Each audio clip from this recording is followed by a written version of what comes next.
your team really defended. You go in the third period leading 4-3, and the game ends, it's still 4-3. Yeah. That's probably something a coach likes to see, I would think. Yeah, and without being under siege, without taking a foot off the gas, I think we just played our game in that third period.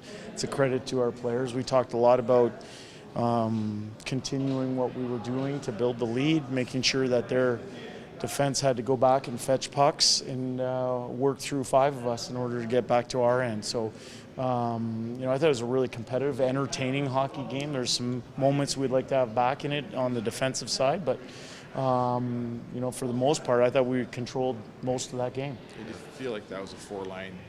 You gotta have. You're not going to beat this team because they're deep. You're probably not going to beat them with three guys.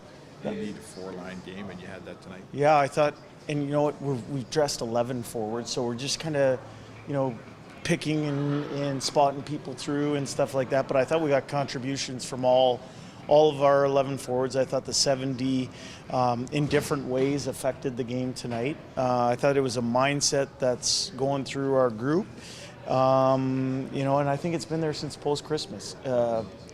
If you want to single some people out, how about the game Matthias Janmark played? And I'm not just talking about the goal, but the energy that he played with. I saw Klim Kostin diving in front of shots. I saw Derek Ryan working back on a penalty kill to negate a sure goal at our net. I saw Leon Draisaitl get a finish check on their best defenseman in Peter Angelo. I saw Nugent Hopkins. So when we have that type of competitive will about the team, I think it's contagious, and we're starting to see some results. So this was a big trip. The first game goes sideways, and then you come out with 6 of 8 points. I mean, that was a pretty solid rebound.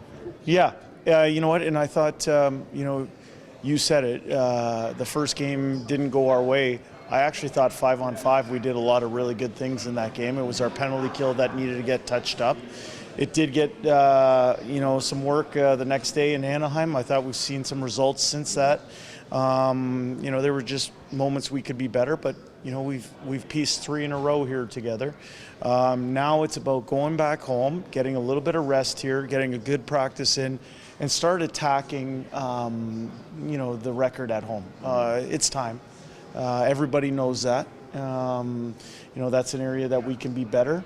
We want to bring our simple, straightforward, direct road game back to home ice for the best fans in the world. So Desharnais comes in, and you're not sure what to expect. You're just hoping he doesn't fall on his face, and he turns out like 3 really good games. He's vicious around his own net. Well, you might not know what to expect. I coached him for 3 years.